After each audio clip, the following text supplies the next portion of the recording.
बिस्मिल्लाहिर्रहमानिर्रहीम।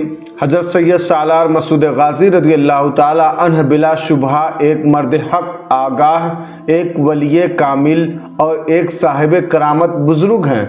आपकी करामतों ने नौमालूम कितने इंसानों को राह हिदायत दिखाई और जिनकी दुआओं ने हजारों की बिगड़ी हुई बनाई, और आज भी खल्के खुदाबंदी उनके फैज़ो बरक़ात से माला माल हो रहा है। हज़रत सैयद सालार मसूद गाज़ी रज़ी अल्लाह ताला अन्ह की शहादत के बाद जो सबसे पहली करामत ज़ुहूर में आई वह यह है कि तहसील बहराइच में एक गांव का नाम नगरूर है, और उस मौज़े नगरूर के यादव कौम का एक फर्द जासू नाम का निहायत ही तंदुरुस्तो तवाना और शक्लो सूरत में हसीनो जमील, घर में दौलत की फरावानी, गर्ज की हर तरह से खुशहाल और आसूदा हाल शख्स था, मगर उसके घर में कोई चिराग जलाने वाला उसका वारिस नहीं था, जिसकी वजह से वह अक्सर मगमूम रहा करता था। बूढ़ी माँ जब इकलौते बेटे को रंजीदा देखती थी तो कलेजा मुंह को आता था, दिल धड़कता था और बरजस्ता कहती थी कि बेटा तुम हाँ क्यों नहीं करते ताकि मैं तुम्हारी दूसरी शादी कर दूं, घर में एक चिराग बत्ती करने वाला आ जाए।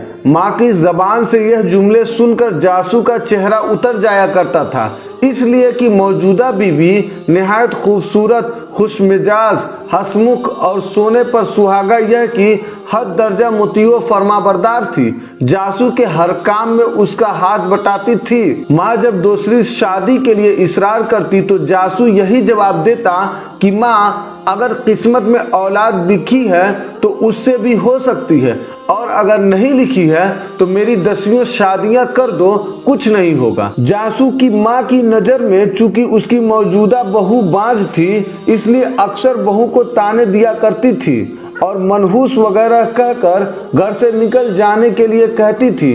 बीवी लायकमंद थी, इसलिए सास के ताने बर्दाश्त कर लेती, मगर अपने शौहर से कभी माँ की शिकायत नहीं करती। बर्दाश्त की भी इंतहा होती है। एक दिन जासू की बहू बगैर सास और शौहर को बताए रोती हुई बहराइच शरीफ आ गई। बड़े बुजुर्ग से अपनी आप बीती सुनाई। उन्होंने ताजदार बहराइच हजरत मसूद गाज़ी रज़ी अल्लाह ताला अन्ह के मज़ार मुक़द्दस की निशानदेही की। चेहरा उतरा हुआ है, दिल महसूस रहा है, किसी मसीहाई की तलाश है। रोती गिड़गिड़ाती सरकार बावकार सैयदी सरकार गाज़ी रज़ी अल्लाह ताला अन्ह की बारगाह में हाजिर हुई। मुजावरों से मुलाकात की, सारी कहानी एक ही सांस में कह सुनाई। मुजावरों ने आस्ताने की तरफ इशारा किया। उस औरत ने दहलीज़े मुक़द्दस पर सरे न्याज झुकाया, आंखों से आंसू बरसे, दिल कांपा, जबान थरथराई और चंद जुमले ज़बाने दिल से निकलकर सरकार गाज़ी के कदमों पर कुर्बान हो गए। अर्ज किया, ऐ मेरे गाज़ी, सबके दामन भरते हो, मेरा भी दामन भर दो। सबकी कोंखें खोलते हो, मेरी भी कोंख खोल दो। सबके घर उजाला बख्शते हो, मेरे घर में भी एक किरण भेज दो। इत्तेफाक से उसका शौहर जासू भी ढूंढता हुआ आस्ताने पाक पर हाजिर हो गया। देखा कि बीवी अपनी नियाजमंदियों के फूल सरकार गाज़ी के कदमों पर कुर्बान कर रही है। बीवी की दुआओं में शौहर भी शामिल हो गया और दोनों ने खुलूस अकीदत से सरकार गाज़ी से अर्ज किया, ऐ गाज़ी बादशाह, अपने ख़वाने करम का जूठा ही इस अभागन को दे दीजिए तो बेड़ा पार हो जाए और दुनिया वालों को मुंह दिखाने के काबिल हो जाए। मन्नतों समाजत करके मियाँ बीवी दोनों घर गए।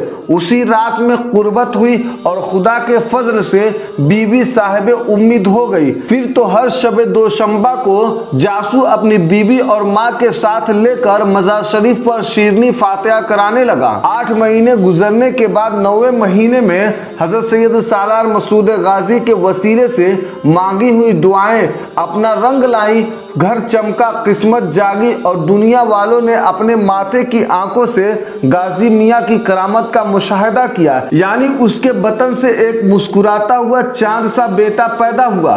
फिर तो उसने अपनी खुशी का इजहार इस तरह किया कि सबसे पहले आपका मज़ार मुबारक गाय के खालिश दूध और चूने से तामीर कराया। सच है फूल बिला तफरीक मजहब व मिल्लत अपने मोहब्बत करने वालों को मुअत्तर करता है। सैयदी सालार मसूद गाजी रज़ियल्लाहु ताला अन्हु गुलिस्तान नबुव्वत और चमनिस्तान विलायत के गुलो शादाब हैं। अपने हर अकीदतमंद की मदद भी फरमाते हैं और फूटे मुकद्दर को भी संवारते हैं।